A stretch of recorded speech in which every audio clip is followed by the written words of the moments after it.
Welcome back, everybody. So obviously this is Brightspace. So this isn't SolidWorks, this is Brightspace for a change.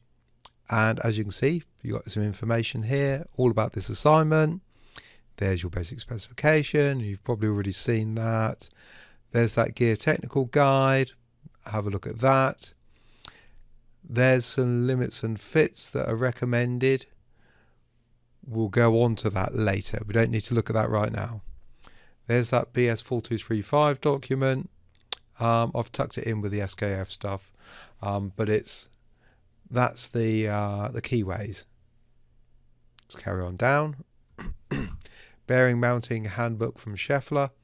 That's really useful. Have a look at that.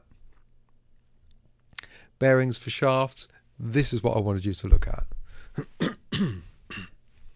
Now, there's thousands of different bearing sizes out there, but they have key diameters that are common across a range of bearings. So these are all 10mm inside diameter. These numbers are all 12mm. These are all 15, 17 and 20. So if you've got 12mm inside diameter bearings on your input shaft, you might want to use a 6001. If you've got 10mm, you might want to use a 6000. If you've got 15, you might want to use a 6002. So these are preferred sizes, okay? So these are manufactured in astronomically large numbers and therefore they're quite cheap. But they also make lots of other sizes, but in less smaller volumes. Still making thousands of them, obviously, but they're not making gazillions of them all in, constantly off the same machine. So they're a little bit more expensive. And that's the case for whatever we put into our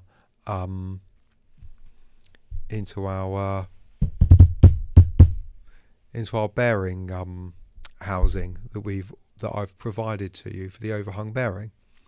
So I've got a link here, so let's click on that and go and see what's happening. So rolling bearings, well, that's what you've got, rolling bearings, that's what you need. Different types of rolling bearings. So self-aligning ball bearings, angular contact ball bearings, inset ball bearings, thrust ball bearings, angular contact thrust ball bearings. What we want are these ones, deep groove ball bearings. So let's have a look, deep groove ball bearings. And in here we can specify sizes. So bore diameter, well, if I'm using 15,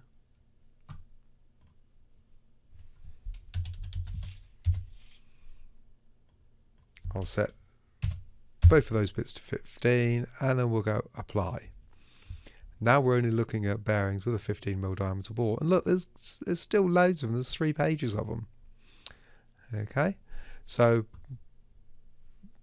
the outside diameter of the bearing needs to match the bearing housing, and that happens to be 24. So now we've got a smaller selection. So let's set the outside diameter 24, 24.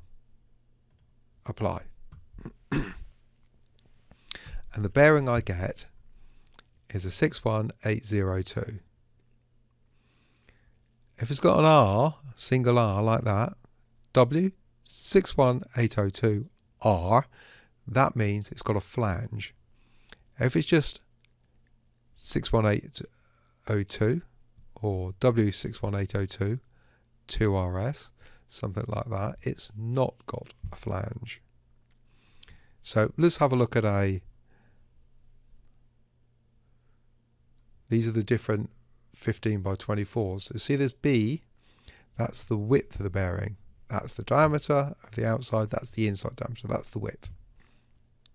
So they do it as a 7 and as a 5. So let's look at the 7s.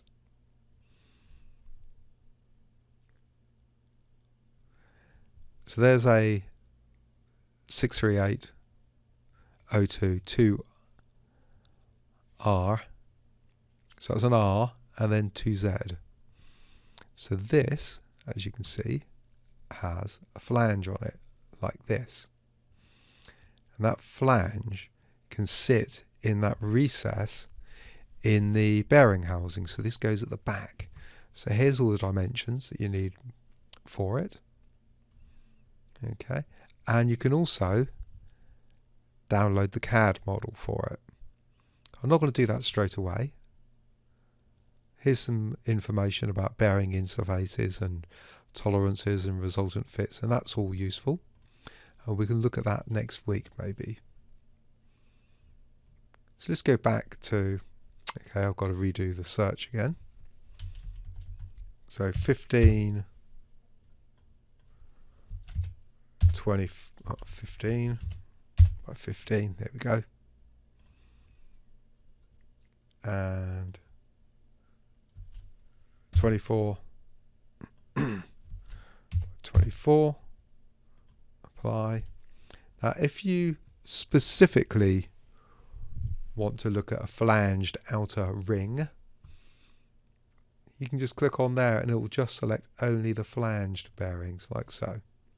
So these have got flanges on them. See how it's got R, R, R, R, R, R, R, R, R. So it's got R, R.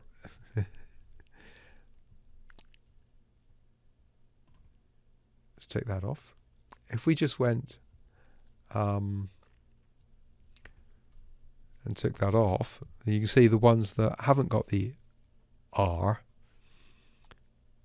they're going to be the ones without the flanges. So we can look at this one. So here's one without the flanges. And we could download the CAD. So we can then choose what you want, neutral 3D or native 3D.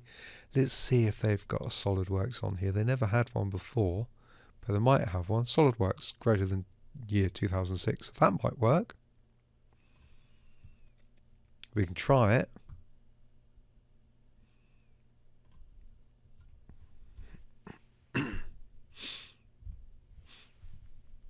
Okay, so it's saved it as a zip file. We're going to save this. Okay, so it's popped it in this folder up here. We'll have a look at that in a minute. Okay. But I'm also going to go with a neutral 3D, and we'll go with a Parasolid text. Just as a backup if the other one doesn't work. Save file. Okay, so that's got that's the open bearings with no seal.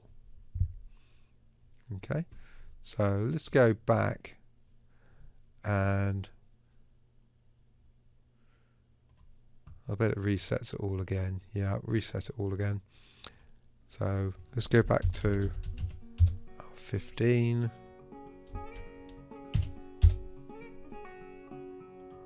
Apply. Outer diameter 24. 24. Apply. And we'll select flanged outer ring. So these are the flanged outer rings. 2Z, that means that it's got a, of course we want the 7mm wide one. The 2Z, that means it's got two metal seals. So they're shields rather than seals. So it'll keep most of the dust out, and they're more durable than a rubber seal. If it had 2RS at the end, that would be 2 rubber seals. So that's what it means. So let's pull this one out and we'll do a CAD download. So we'll do again we'll do a Parasolid if I can find it. There we go, text Parasolid. CAD download. Save. And that will hopefully pull it down. And then we'll try the SolidWorks greater than year 2006. CAD download.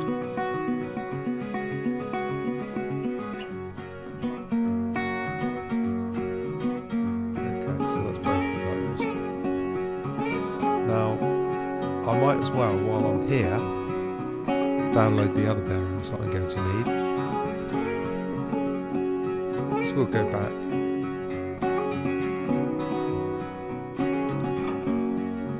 Now the other shaft, the input shaft, I've written down that I'm going to use 12mm bearings.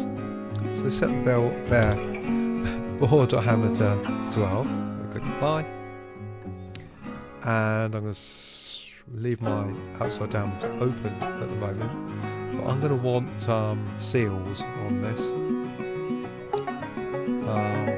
What seals do I have? I'm going to put shields on it. There we go, 2RZ, 2Z. I don't want flanges, but I don't think it lets me select no flange. So I just need to look at the number specification. It will tell me whether it's got a flange on it or not. So that's got an R there, so it's flanged. But if we think about the number series that we really want to use, it's the 6001. There we go, 12 inside, 28 outside, 4 bore, with 8 width, not 4, 8. Okay, so that would be quite good. But I could drop down a size, but still keep the inside size right. This is our basic load rating in kilonewtons, so it can take. So this one here is our static load rating. There is our dynamic load rating. Load rating is our fatigue load limit. So let's have a look at basic load. This one's the lowest out of the two. So still 1.46 kilonewtons, so that's 1,460 newtons, isn't it? So that's quite a lot. So that even one of these would be ideal, and these would be matching up with the very similar style of bearing that we've got on the output. It's 24mm diameter, outside diameter. But the problem is you could then put them in the wrong part. So if you imagine if you've got 24mm diameter, outside diameter bearings on one shaft with a 15mm bore, but you've also got a 24mm housing on the other shaft, you could put the wrong bearings in the wrong housings, and then the gearbox won't assemble properly. So we're not going to do that. We could use these 21s. As you can see, the load carrying capacity is greatly reduced because it's got smaller bores. So we probably want to go up to a 6001 2Z like this. There we go. So we're going to use this standard bearing. It's 8mm wide, 28 by 12. So this is probably our ideal bearing. This up, so it will look something like that. There's all the dimensions. There's your abutment requirement, so you can see the shaft section that presses up against the bearing should be 16.9 minimum. Sorry, a maximum of 16.9, so around about just under 17. Okay, so we don't want to go over that, but you know, we can go quite a bit under that. So let's download that part as well. So Native 3D sort of works.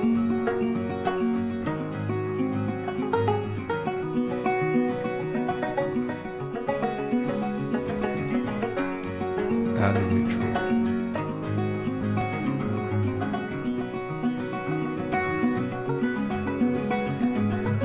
And that's collected the bearings, so I'll see you in the next video.